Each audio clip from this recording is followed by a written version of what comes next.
Welcome viewers to this part 2 of the video series Learning How to Learn. And let me once again reiterate that I'm not making this video as an expert, but only as a learner who would like to help his fellow learners. And I would also like my students to watch this video and hopefully they will find something which will assist them in their own learning process. So, picking up from where I left in my previous video, where we talked about classification as a help in learning process. All subjects they contain a large number of facts which are difficult to remember. Learning is difficult for everybody, and that is why educators, scientists, the leaders, they classify things to simplify things, and that is how we can start our learning process easily. In this video, we will start from that point. Learning is difficult, and we assist by classifying and simplifying things for the learner. This part we understand. Now, we need to understand that there are two types of learners: those who want to learn and those who do not want to learn. I repeat, there are two types of learners: those who want to learn and those who do not want to learn. So, those who do not want to learn, unfortunately, no one and nothing can make them learn. So, let me first discuss this issue: why people do not want to learn something, why people avoid learning. There are two reasons, in my opinion. The first reason is they are not interested in learning what they have to learn. Not interested because they do not appreciate its importance, its worth, its value in their life in future. And second thing is, maybe they want to learn, maybe they appreciate the value of knowledge in their future life. People understand that learning makes you capable of earning your income in future. There's a very direct relationship between learning and livelihood and success. So why would people not want to learn even when they understand that learning will keep them alive, learning will keep them successful? The answer is, like we said, the number of facts to be mastered is vast in all subjects. I have realized it during my study of music. It took me 8 years to just understand the basics of music. Of course, I was not learning it full time, I was only learning it part time. And I have other responsibilities as a teacher, as a father, as a senior government employee. So 8 years maybe is a bit of exaggeration, but then it did take a long time to understand the basics of music. So, one thing we have to understand, except that every subject will have a vast amount of facts to be mastered. So, this huge quantity of facts, this is what really frightens us, which frightens all learners. Like I spoke in the last video on organic chemistry, the organic chemistry book is the thickest of the books, of all science books, in class 12. And it frightens people. And many people, they do not even open that book. So, today, we will study some techniques to overcome this particular barrier. The fear of learning because of the size of learning to be accomplished, to be attained. Scientists say that when we ask our brain to climb a big mountain, a mountain which is intimidating, which is daunting, the first reaction of brain is to refuse. It will say, not possible, and I quit. So every time you wish to start a difficult subject, your brain's first response is, no, I cannot do it, let us quit.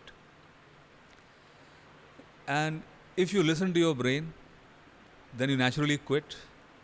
This quitting makes your brain very happy, satisfied, that no more pain, no difficult journey to be undertaken. And this gives you instant happiness.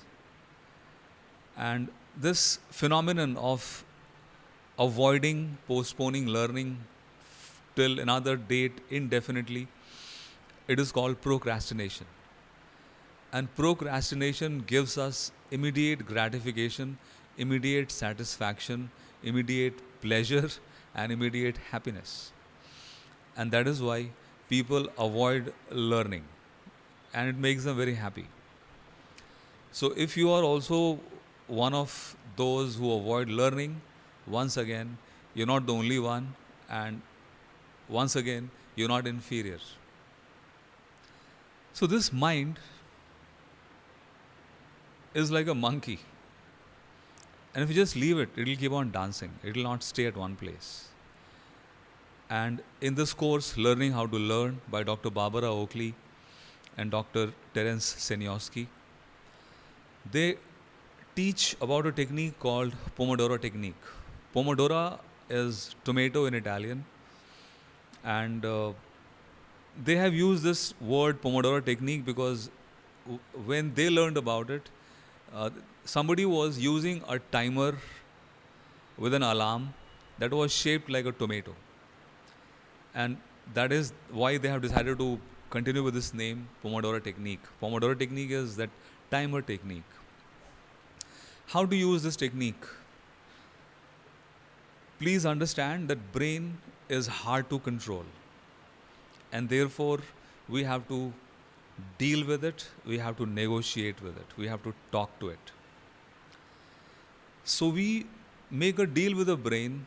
We have to tell the brain, we will not study the whole book, we will not study the whole day. We will only study for a short amount of time. How short?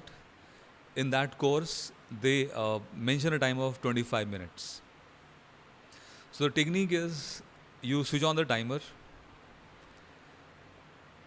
There is a condition to this technique: no distractions, absolutely no distractions. This is your responsibility, and nobody can help you with it. So, distractions like smartphone, distractions like those messages, those pings, WhatsApp pings, television, music, anything, no, not even study music. Only you and your study material. We'll discuss about study material also in some other video. So, as of now, let us first conclude this technique called Pomodoro technique. No distractions, a timer of 25 minutes, and then you start studying. Now, naturally, like I said, if somebody doesn't want to learn, nothing and no one can make them learn. So, this technique only works for those people who want to learn, who wish to learn. So, for 25 minutes, learn.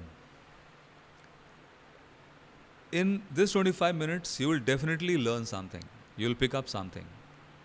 And there is a term for this also in that course. They call it a chunk.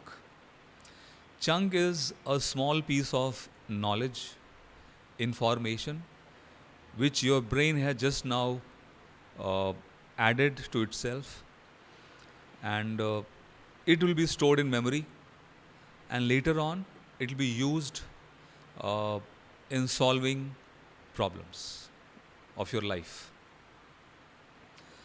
So, 25 minutes undistracted study to acquire one valuable piece of learning, and then after that, you must use another feature of brain, that is addiction to pleasure. Our brain is addicted to pleasure. Every time, if I have understood it right, we do something pleasurable, there is a secretion of neurotransmitter, I think a brain fluid called dopamine. Dopamine is associated with pleasure sensation, and our brain gets addicted to it very fast. And that is why a tendency to avoid pain and love pleasure. So, if we want to continue with this habit of Pomodoro technique, 25 minutes of undisturbed study, then we must reward our brain with something pleasurable at the end of learning session so that the brain looks forward to one more session of Pomodoro technique and one more reward, one more dopamine boost, one more that sensation of pleasure. So this was all about Pomodoro technique. Now it is not over. After you have finished learning, if you just leave it at that point of time, chances are you'll forget very soon. That is how our brain functions. Our brain naturally forgets. And in fact, a time comes in our life, old age, when we just cannot fight it. We just cannot overcome it. And we have disease like dementia, Alzheimer's, Parkinson's. They all are disease related to our memory system. So we have to understand that forgetting is another challenge we must deal with. And therefore, there are some simple ideas which are suggested to make learning more permanent. The first suggestion is recall. Recall means what you have learnt. Close the book, close the chapter, and try to remember what you have studied, and better still, you write it down. When you write what you have studied, that helps in making the learning more concrete, more permanent. In fact, repetition forces the neurons to communicate once again, and it reinforces the learning. The second suggestion is take a test. The test will again force you to remember what you have learned, and that will also reinforce learning, make learning permanent. The third thing is repetition. Learning becomes permanent by repetition. But then repeating in a very short space of time is not found to be useful. So scientists and experts, they say that learning revision must be spaced. Spaced meaning if you study something today, you have done a test today, you have done your notes taking today, then maybe revision once more in the evening is fine. Then maybe revision once next day. And then further revisions should happen after a longer gap of time. For example, after 3 days, and then after 1 week, and then after 1 month, and then finally after 1 year. But you have to understand one thing very clearly, that repetition is the key to making your learning not only permanent but also usable. Getting the learning at the right time requires recall, and recall is again reinforced by practice. If you use something again and again, it becomes permanent. If you use something less, you forget it. So I think I would like to now conclude this video at this point of time. I'll just recapitulate the entire learning in a few sentences. Learning is a challenge for all of us. Brain avoids the painful, long journey of learning, and we must trick it into learning. So the trick is deal with it, tell it, we'll only learn for 25 minutes, not more than that. 25 minutes of uninterrupted learning, pick up a chunk of learning, and then you must reinforce your learning by recall. You also must reward your brain after every learning session to make it addicted to this session. The pleasure after the learning is over, the brain will look forward to it, and that is a way of training your own brain. Repetition makes learning permanent. And with that, I would conclude this presentation, which is the part 2 of the video series, Learning How to Learn. I hope I was clear, And if you have any doubts, any questions, please feel free to ask by commenting in the video comment section below. Have a pleasant day.